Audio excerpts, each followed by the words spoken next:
The stars above Vega burned bright, cold and merciless, the way they always had. For Liora, heir to the shattered Veari dominion, their light was not beauty, it was memory. Each pinprick gleam carried echoes of everything she had lost. Her people scattered, her world burned, her heart closed off forever. To the humans of the outpost, she was merely an alien refugee with a quiet voice and solemn eyes. They didn't know who she had been.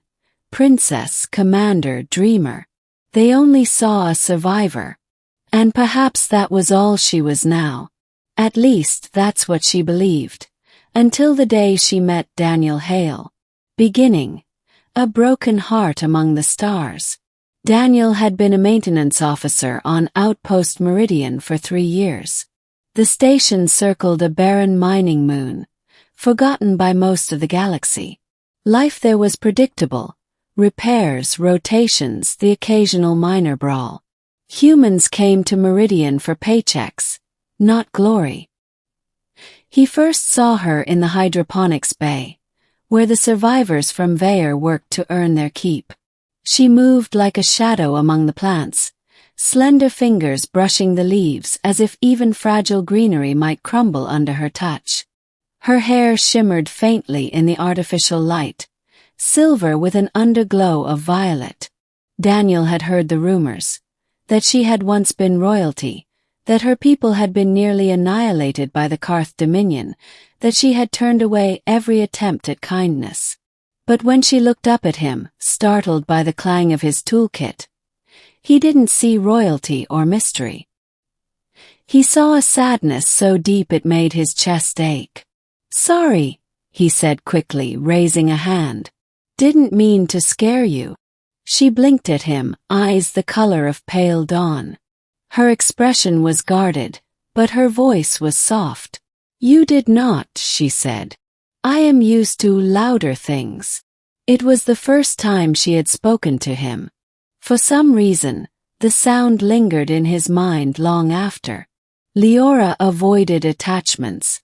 Her world had been destroyed when she had been foolish enough to care. Love, she had learned, was weakness. It left you open to betrayal, to pain, to loss. Better to be untouchable, unreachable, safe within walls no one could climb. But this human, Daniel, was different. He didn't treat her like a fragile relic. He asked her practical things. If she could help calibrate the nutrient dispersers, if she knew why the pumps vibrated, if she liked the artificial rain cycle. His questions were simple, almost mundane, yet they pulled her into moments she hadn't realized she'd missed. Shared work, shared smiles, the rhythm of living. She caught herself waiting for him, listening for his boots on the deck, wondering if he would speak to her again. And that terrified her. The walls begin to crack. It was during a Karth raid warning that their connection deepened. The Dominion fleet had passed near Meridian, and alarms howled through the station. Refugees huddled in reinforced compartments while soldiers prepared defenses. Liora sat rigid, heart pounding with old terror. She could still hear the screams of her people from that night years ago. She could still feel the fire in her lungs as she fled the palace ruins. Daniel noticed her shaking hands. Without hesitation, he sat beside her. "They won't get through," he said firmly. "You do not know that," she whispered, unable to mask the tremor in her voice. "No," he admitted. "But I do know this, we'll fight for you. For everyone here. You're not alone this time." His hand brushed hers. It was a small touch, but it was like warmth spilling into the frozen core of her chest. For the first time in years, she let someone's presence anchor her. The raid never came, the fleet moved past. But something inside Liora had shifted. In the weeks that followed, their bond grew. He taught her human jokes, even if she only half understood them. She showed him Veari songs, their haunting notes echoing in the quiet corridors. He cooked meals for her from human rations, laughing at her cautious taste testing, while she prepared herbal infusions from the hydroponic gardens that eased his headaches. One evening they found themselves sitting by the viewport, watching the mining moon drift against the stars. "You look at space like it's an enemy," Daniel said softly. She frowned. "It took everything from me." "Maybe," he said. "But it also brought you here." Leora's chest tightened. She wanted to believe that. But how could she, when she still carried the ghosts of her people? "You don't understand," she murmured. "Love. Trust. It destroys. I will not be weak again." Daniel was quiet for a long moment. Then he looked at her with steady eyes. "Love doesn't make you weak, Liora. It makes you strong enough to survive the things you never could alone." She turned away, but his words burned inside her. Middle conflict. A choice between fear and hope. When the Karth Dominion finally struck, it was not a raid. It was an invasion. Meridian was small, vulnerable, and never meant for war. The alarm screamed again, but this time escape pods launched. Families crowded into shuttles.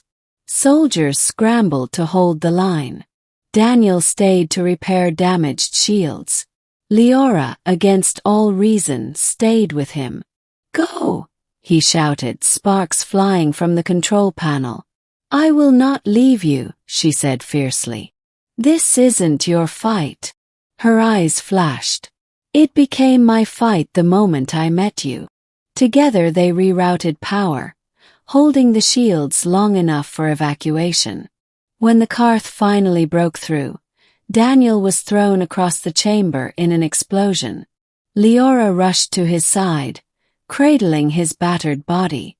"Leave me," he gasped. "Save yourself." Her hands trembled. For so long she had sworn never to feel this pain again. To lose him now would confirm everything she had feared.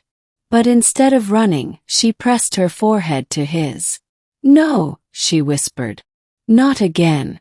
I will not lose love twice." Summoning every scrap of strength, she dragged him to the last shuttle.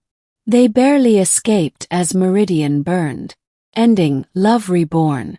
Daniel survived, though his injuries left him scarred. Liora never left his side through the long recovery aboard a human frigate. She sang to him in Veari tongue when he was unconscious. When he awoke, his first smile was for her. For the first time since her world had fallen, she wept, not in grief but in gratitude.